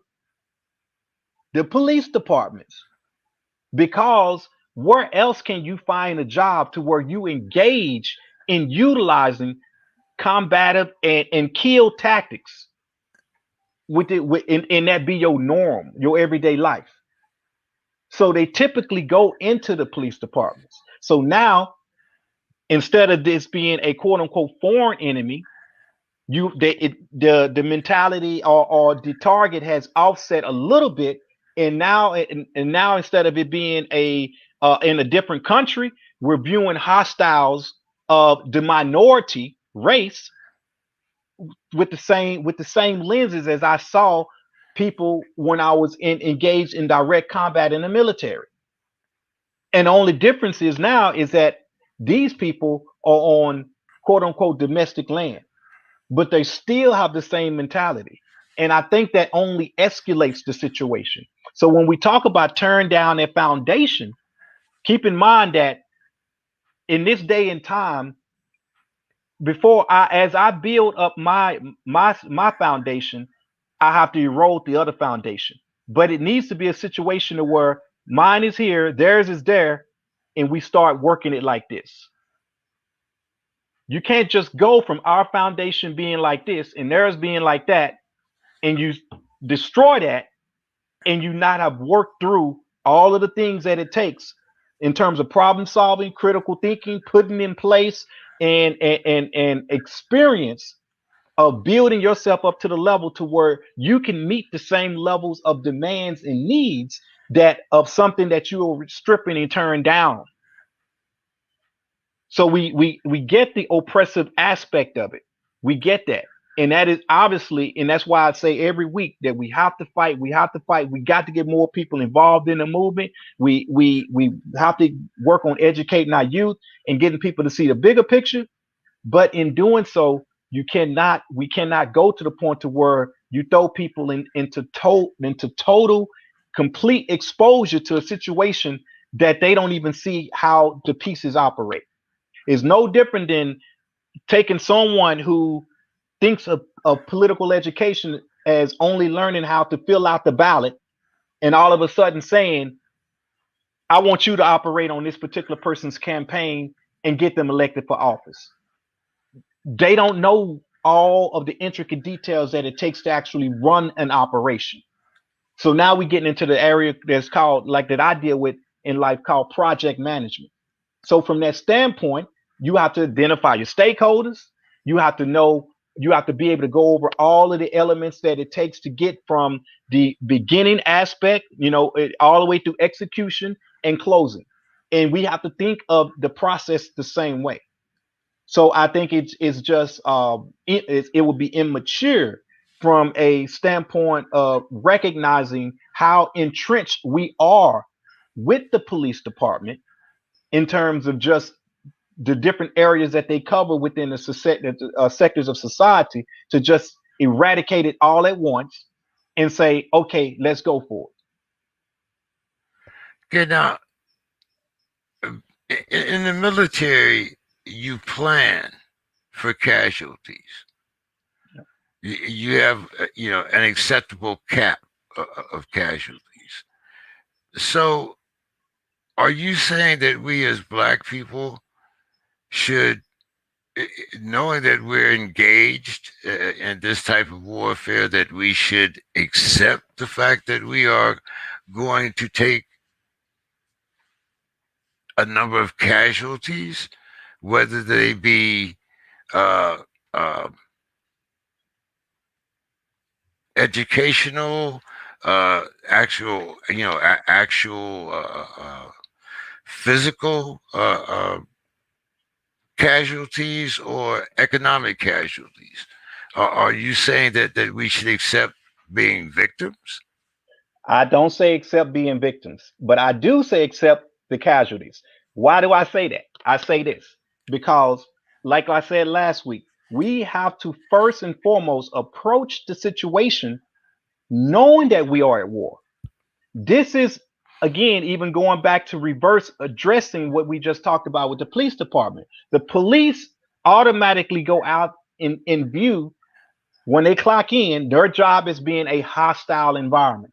Therefore, subconsciously, they are already, when they ride they beat, they are at war. So when we encounter a police department, we encounter law enforcement and justice system, if we don't recognize that they are already considering themselves in a combative zone and at war, and we don't realize that, then we become the victims because we're on the battlefield and think and operating oblivious to the fact that there are rounds going off, there are bombs being dropped, there are people out to get me. Not me personally, because we can't make this personal, but the fact that I fit the description of that hostile. And when you are engaging in a hostile, you have to look at it from this perspective. If I know that I'm at war, what causes my enemy to respect me if I am not equipped with the same level of military might or power, whether it be mental, physical, psychological, or spiritual, that they are?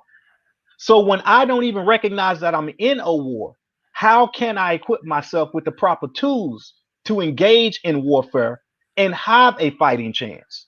So the difference between the casualties of someone who doesn't even recognize they're on a battlefield and a people that identify with the fact that they are at war, not by choice, but by systematic design, then we have a better opportunity to reduce the casualties that are taking place on our side of the fence, mentally, physically, and spiritually. And so to me, that goes back to my second definition and second concept. The first one had to do with recognizing that we have to be unapologetic for our blackness and know that all we're talking about when we deal with our blackness is our culture, because it is us that has been stripped from our language, stripped from our way of life, stripped from our custom, stripped from our identity, which strips me from the unification that I would have with my next door neighbor, with my own brother and sister. So we have to be unapologetically black. That does not mean I'm anti anything. That means that I have to not allow a guilt trip to be placed upon me for wanting to build my blackness. So that aspect of black extremist identity, kill that. Don't allow that again to be used as a form of attack against us on a battlefield, and allow us to continue on identifying with being a victim because we don't recognize we're at war. We are at war, period. We can pretend that we're not, but we are. And so the perspective must change on our people. The second definition I wanted to talk about is the accountability. The accountability that we have. We place too much emphasis on black leadership taking the load versus the accountability that we must develop and have as black people across the world, period. And when I say accountability, that is knowing that I need to recognize that, going back to us getting started, we are at war. I need to recognize that I have to hold myself accountable for what I learn and how much I'm able to consume from a standpoint of knowledge, as well as accountable spending, as well as the things that I choose to indulge in, and how offset my life becomes because I overindulge too much in this, too much in play, too much in drama, too much in TV, too much in nonsense, too much in social media, and the direct education that applies to empowering my life and making a better pathway so that I can build a foundation so that we can tear down this foundation needs to take place. So we have to be unapologetic, and we have to be accountable for one another for what we consume. And when we talk about consuming, we got to talk about consuming things that are good and healthy for us mentally, physically, psychologically, and spiritually. And so that accountability, I'm saying we can't throw that out there and place on the black leadership. These are levels of awareness that all of us have to start having. And as we recognize that and we accept the fact that we're in a battle, that we're in a war, not just in a battle, but that we're in a war and we're in a war zone, and we're the ones considered the hostile threat to the powers that be, then we can deal with the casualties. So the acceptance of casualties is just bottom line anyway. Anyway, because you are on a battlefield. But can we control and create a better playing field to lessen the type of casualties and the casualties that we have? Sure, we can do a way better job than what's being done. Go ahead, James. And what do you think will be the mechanism for us to achieve the success uh, by these type of actions? We don't have, we keep going back to this, but we don't have the diversity of uh, black movements to, I guess, to want for want of a better word, to unite our community. And we have a distrust of the organizations that are in place because of their past records. And I'm talking about like the NAACP and different organizations of that nature. We don't have the trust. The young people don't trust that like my generation. Of course, the NAACP was the beginning and the end of the racial organizations. We had SNCC for a while, and then of course we had the Panthers. But we don't have those other people that are out there. I mean, you still hear from the usual group, like and I don't think that we have enough influential groups that actually are able to handle the diversity of our needs and uh, well, yeah, are systematic as well as unifying needs. I'll say, for our community. We don't have that diversity anymore. And I actually agree with you. And I think for the most part, that has to do with the fact that, again, we have been at war through my generation, through your generation, through the current generation. And what we've been encountering, James, is that we've been acquiring more casualties. And I think that's one of the hard facts that we're scared to face, is that the casualty rate has increased. And I want to say it's increased because what we've allowed to take place was divide and conquer, more so now than it was back during your generation. And it's becoming more and more of a overstated, or not overstated, but a overused tactic of war that is working, and is working so well. And by it working so well, again, even going back to what you was to me asking earlier in regards to critical race theory, I think plays into the aspect of what's going on, because we're dealing with a youth who have lost their connection with the previous generations. And by losing that connection with the previous generations, now we're talking about that foundation that could have been added and stacked upon, being covered up by grass, covered up by other structures, to the point to where it doesn't even enter their radar, or it doesn't even exist. So when they find out about it, it's a literally new self discovery that's taking place. It's like finding out that there was a graveyard underneath this property that I purchased 20 years down the line. When a water pipe burst, and then someone has to dig it up in order to try to repair the pipe. Well, that's the analogy that I'm having in regards to them recognizing the historical markers, the education, and the experience of the previous generations.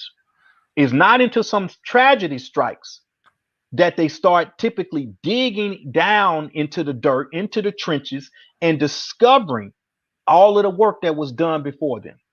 Up until that point, a lot of times they feel like they had the answers. They feel like they were on a correct path.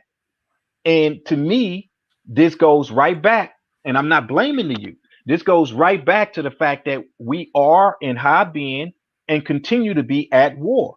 And the casualties that we're facing are not just the ones that we see on that make the news, that have to do with police brutality, but it has to do with looking inward and how we have identified with self. This is why I go back to talking about and using the concept of identity as being so important, because I think no matter what work we try to put in as an individual trying to make change, if I don't have a overstanding of self identity, then I will end up emulating the power structures that be. It may not be a white face doing it anymore. It'll be a black face. And in saying that, I would not at that point recognize the fact that the systemic and systematic racism are the foundations and the institutions that have upheld and prevented me from identifying with a self identity and a culture. So when I even go in to attack those structures being at war, I'm going to do it blindsided. I'm going to do it without the recognition of where they have struck me. So going into being at war, if you can't identify your target, if you can't identify your enemy, then you can't hit that enemy. And see, too often we look upon our enemy as being this physical, tangible, quote unquote European, but not looking at the mindset that has built up the wealth of Europeans and what has made them to identify and create and generate the wealth and generate the power structures that they operate from. And so, knowing that, I think that, yes, you're right. There's not enough of us involved. There's very little that the people can go to from that standpoint that can put us in these directions. But I think that's the reason why why you have your talk show, and that's the reason why we go into the exposure that we're talking about now. I don't feel that we're fighting a losing battle. I'm optimistic. I feel that things can turn around. And in saying that things can turn around, it goes back to me addressing that second definition and talk about accountability. I'm pushing for our people as individuals, as families, and as communities to want more accountability. See, we have to desire to have more self accountability in order to be able to address a high level of change. And it can't be driven by emotions, because if it's driven by our emotions, then, or should I say reactionary emotions, because if it's driven by reactionary emotions, then it's going to fizzle out. And if it fizzles out, then there's nothing for me to pass on to the next generation. There's nothing for me to pass on to my child, because it's not a way of life. It was a immediate response to an immediate situation. Even though that situation is not an immediate situation, it's just that I just now found myself at the hands of police brutality. So therefore, now I want to get involved, not recognizing that we're talking about a corrupt justice system that targets all of us, which goes back to why I say declaring ourselves at war. When you recognize that you are at war, then at that point you go into the recognition that you must protect yourself. And if you must protect yourself, now you must equip yourself with the proper tools to fight a war. And that's going to start here. And that's going to start with having a high level of accountability. So then you start viewing things from a different viewpoint and a different perspective, which will cause you to be more accountable about what you spend your money on, which would cause you to be more accountable about how you spend your dollar, which will cause you to be more accountable about how you spend your time or waste your time, our most valuable asset on this planet in its physical form. See, we don't look at things this way. This goes into someone I can give you a perfect example. This goes into one of the discussions I had with one of my brothers earlier today. They sent me a YouTube link, and I'm not going to get into the specifics of it, but in essence, it was about two quote unquote people, quote unquote. I would call them black. I wouldn't even call it black leadership, but we're talking about prominent black people that are debating one another on YouTube in terms of, is it this way or is it that way? See, that goes back into what I call polarization, as well as the fact that I'm entertaining myself now by watching two people fight over a perspective. That's drama. That's me being driven toward drama. And what did I do? I sent him a video on Elon Musk going over Neuralink. And I use this as an example. I said, while we're sitting here fighting about building structures so that we can figure out a way to send our people to school. But we got these two people fighting over the idealism of which way is the right way. Here goes somebody developing a way to where your school system will become obsolete. So again, we're fighting a war dealing with something with 60-year-old tactics, 60-year-old tactics on a modern battlefield. They are setting themselves up to a position to where they instantaneously can receive information, knowledge, and wealth of data.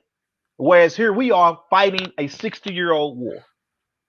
So we got to really restructure what we focus on and why we focus on things. Because while we're busy catfighting, the power structure and the oppressed moves forward, moves forward. So we got to do this for the sake of our own survival. Rethink the fact that we recognize we're on a battlefield. We have to go there. We have to, because we can't afford to play catch up with that 60, 70-year-old mentality. We have to move forward. I didn't mean to get on the soapbox there, James. Hey, no problem. As always, that's why we have the show. But I put out 2 blogs on my new website, the Political Consciousness of WestCoastSteelFan.org. One is Does Blame Keep Us Slaves? And the latest one was, as I said, open season, blue uniform required. So you can check out both of those blogs. I write them under my pseudonym, which is TITE, which means the thoughts of an elder. So you can check those out. Brother Williams, why don't you tell us, give us your final thoughts, tell us how we can get in touch with the Black Panther Party, and as always, thank you for the knowledge. Final thoughts would be I want our people to recognize that our black liberation should not be contingent upon Europeans recognizing their faults. Let me say that again. Our Black African liberation should not be contingent upon Europeans recognizing the error of their ways. Why? Because if we approach it from that position, then we're approaching it from a position again of a domesticated slave. We're approaching it from the position of expecting the oppressor to stop being an oppressor in order for us to not be oppressed. Black liberation and our ability to overcome our situation must come from us. Now, do we want them to change for the betterment of the planet? They must. But if we are to recognize that power only operates from the position of power, then not until we come to the table with a power mindset will we even be able to start equipping ourselves with the proper tools to fight a war. And so those are my final thoughts. If someone wants to get in touch with the San Diego Black Panther Party, we have a Facebook page. We also have a website, direct website is blackpantherpartysd.org. Shoot us a message through our website or through Facebook. Leave a message and we'll hit you back. And from that standpoint, I like to say all power to the people. Are you planning any events? I know there was an event that you had, I believe it was an orientation that you had to postpone earlier this month or this year. Oh, we actually didn't postpone it. Well, we postponed it at one time, James, and I'm about to get back with you as far as jumping in another cycle. But we have a recruit cycle going on right now.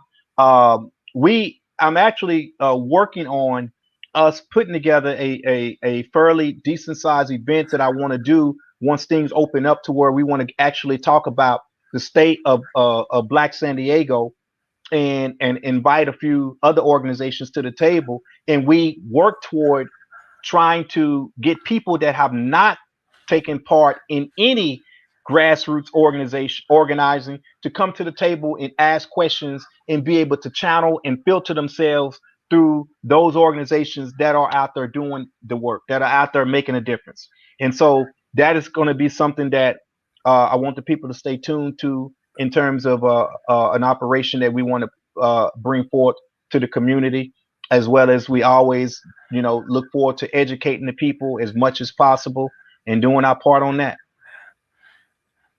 Okay, well, I look forward to hearing from you. And as always, thank you so much for your time, and all power to the people. And we look forward to talking to you and our audience again next Monday. Have a I'll great talk to week. you.